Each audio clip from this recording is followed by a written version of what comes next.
Salam, salam outsider, le débrief commence maintenant. La Suisse se qualifie aujourd'hui en quart de finale de la Coupe du Monde et la Suisse jouera face à l'Argentine après un match qui a fini 0-0 face à la Colombie. Le match a duré pendant 120 minutes. Il a fallu aller en prolongation et au penalty pour voir finalement Vargas, le joueur suisse, venir claquer ce cinquième penalty qui permet à cette équipe de Murat Yakin d'aller peut-être tenter sa chance face à Léo Messi. On va voir ce que ça va donner. Cependant, franchement, je vais pas vous mentir, ce match-là en tant que tel, il était moyen. Le match, il était moyen. Le match était bon. Le match n'était pas mauvais, tu vois. C'était pas le harambol, genre le harambol comme on a eu l'opportunité de le voir un tout petit peu cette saison. Les affaires du Cholismo, de l'Atlético de Madrid, c'est-à-dire deux équipes qui défendent, qui refusent de jouer et tout. Franchement, je vais pas vous mentir, c'était pas du harambol dans ce match-là. Cependant, si on doit utiliser dans la langue de Molière, dans la langue française, le mot neutraliser, parce qu'aujourd'hui, si on doit décrire un 0-0 en français, on te dirait la Colombie et la Suisse se sont neutraliser 0-0. Je pense que le mot neutraliser est un mot qui réussit à la perfection, je dis bien, à nous définir ce match-là. C'était pas un mauvais match de football, mais c'était un match de football, franchement, où les deux équipes étaient neutralisées. Et quand les deux équipes, je dis bien, réussissent à se neutraliser et que tu as l'impression, en fait, qu'il n'y en a pas une qui peut battre l'autre et qu'elles sont vraiment très, très équilibrées, d'habitude, le spectateur, c'est-à-dire nous, on est anesthésié. Donc, tu as envie de dormir. Donc, franchement, je vais pas vous mentir, en fait, le match, il est là. C'est un bon match de football. Les Suisses ou les Colombiens ne seront pas d'accord avec moi, évidemment, parce que si tu es Suisse, tu vis le match autrement. Si tu es Colombien, tu vis le match autrement. Mais comprenez, nous, en tant que supporters, qui venons d'un Argentine-Égypte bordélique, avec une remontada des Argentins en même pas 10-15 minutes, quand derrière on tombe sur un Colombie-Suisse qui finit 0-0, il y a quand même des questions à se poser. Et pourtant, dans ce match-là, il y a eu des occasions. Les deux gardiens ont été très bons. J'ai envie de saluer Vargas, le gardien de la Colombie, qui a été vraiment excellent aujourd'hui. Il a fait plusieurs top arrêts. J'ai envie de saluer Kobel aussi, le gardien de la Suisse, que l'on connaît bien, qui est en Allemagne, non, Grégoire Kobel. Il est à Dortmund, évidemment. Ce que je me disais, il est à Dortmund qu'on connaît très bien, qui lui aussi aujourd'hui franchement a fait son match. C'est une équipe suisse qui arrive en plus avec un nouveau gardien. D'habitude c'est Sommer, on le connaît bien, mais là c'est pas Sommer, c'est Kobel. Et sincèrement, les arrêts fallait les faire et les arrêts ils ont été importants. Il y a aussi eu l'aide des différentes de la barre transversale et puis tout sur certaines occasions. Je vais pas vous mentir, en toute honnêteté, il y a pas grand chose à dire dans ce match-là. Il y a pas grand chose, en tout cas moi de mon point de vue à dire dans ce match-là, à part saluer les Suisses pour beaucoup d'intensité. Juste depuis le début de la compétition, c'est une équipe qui est très cohérente, qui joue très très bien, franchement. C'est une équipe aussi qui a beaucoup d'expérience, qu'on le veuille ou non. Elle a vécu pas mal d'échecs quand même au courant des dernières compétitions, que ce soit à la Coupe du Monde ou à l'Euro. On a toujours l'impression que la Suisse a la capacité d'aller plus loin, que la Suisse peut aller plus loin, mais malheureusement, elle a atteint à chaque fois genre ses limites et qu'elle n'arrive pas à pousser beaucoup plus. Mais cette année, avec cette assemblage d'expériences là, je pense qu'ils ont l'opportunité peut-être d'aller atteindre des objectifs ou des niveaux qu'ils n'ont jamais atteints. Granit Xhaka sort une top performance aujourd'hui dans ce match-là. Franchement, moi j'ai trouvé super intéressant. C'est le boy avec le plus d'expérience, donc son calme est important. En fin de match, il a failli faire une erreur. Le match s'est emballé un peu en prolongation. Hein. Le match s'est emballé un peu en fin de match en prolongation. Il y a eu quelques occasions par-ci, par-là. Mais sinon, à part ça, pour tous ceux qui ont regardé le match de 0 à la 120e, on peut dire que bon, voilà. Donc du coup, Granit Xhaka fait cette erreur-là. Il y a une occasion d'un frérot colombien, il doit claquer le but. Il doit claquer le but. Comment il s'appelle lui? Je pense que c'est Campas.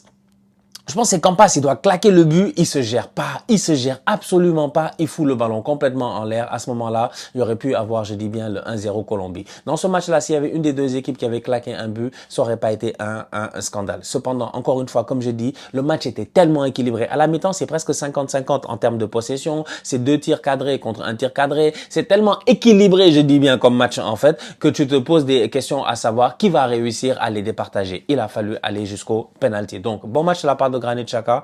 J'ai bien aimé le milieu de terrain, Granit Xhaka, Frouler, franchement, grosse intensité parce qu'il faut répondre à l'intensité des Colombiens, à la vitesse des Colombiens. Au niveau des Colombiens, il y a quand même de quoi être un peu déçu du match offensif, en fait, même des deux équipes, j'ai envie de dire, tu vois. Tu t'attendais à un grand match de James. pertinent quand il faut casser les lignes et tout, mais dans le dernier tiers, il n'a pas été très dangereux dans les derniers 20 mètres.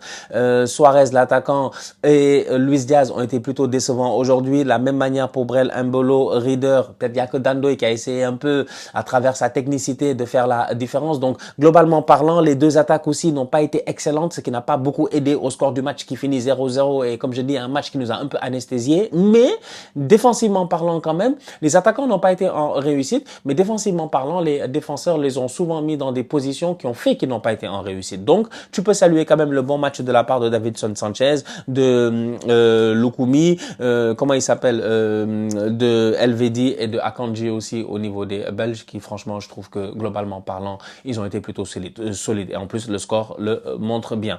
Donc, voilà, ça finit 0-0. On part au penalty, et à ce moment-là, ben malheureusement les penalties, vous connaissez, hein, c'est une certaine loterie, donc il peut tout se passer dans une série penalty.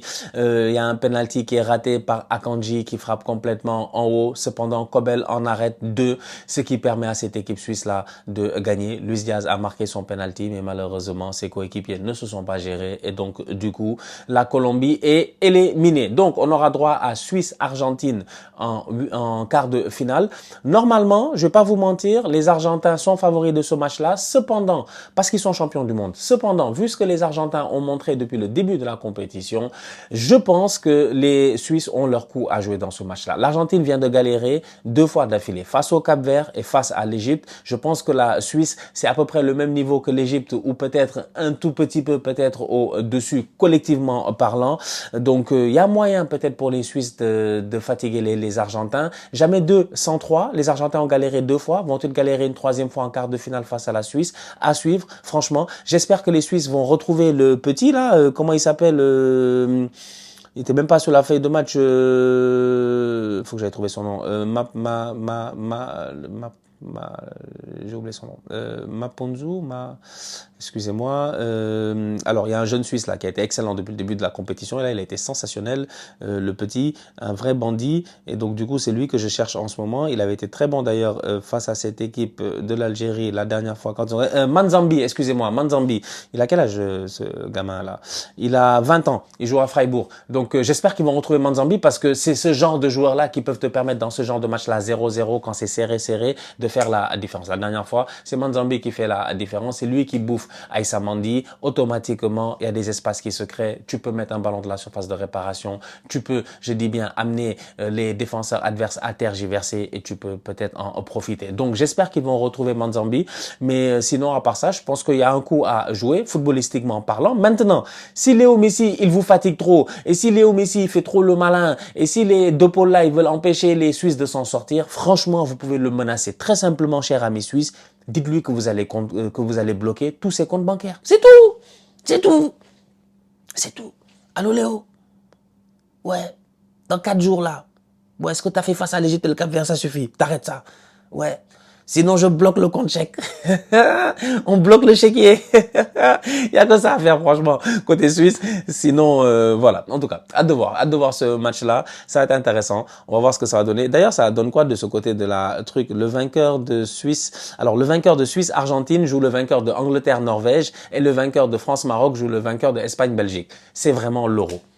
C'est l'euro. Voilà. C'est l'euro, avec les Argentins et les Marocains qui sont invités. Genre, c'est comme la Copa América qui a l'habitude d'inviter des équipes. Je sais pas si vous savez, la Copa América, souvent c'est ce qu'ils font. Ils invitent d'autres équipes. Donc, c'est arrivé qu'on ait le Qatar à la Copa América, ou etc.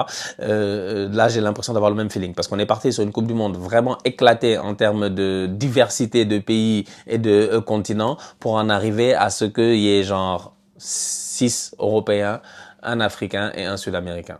C'est dommage pour les autres continents. Mais bon, c'est mérité pour les autres aussi, donc on va voir. Il reste pas beaucoup de temps. Il reste techniquement 4, 5, 6, 7, 8 matchs. Il reste 8 matchs, si tu comptes la 3e place. C'est presque la fin de la compétition. La famille, on se capte très bientôt pour une nouvelle vidéo. D'ici là, on continue à liker, on continue à partager, on s'abonne. On est ensemble, on reste en santé, toujours le plus important. Tout ça,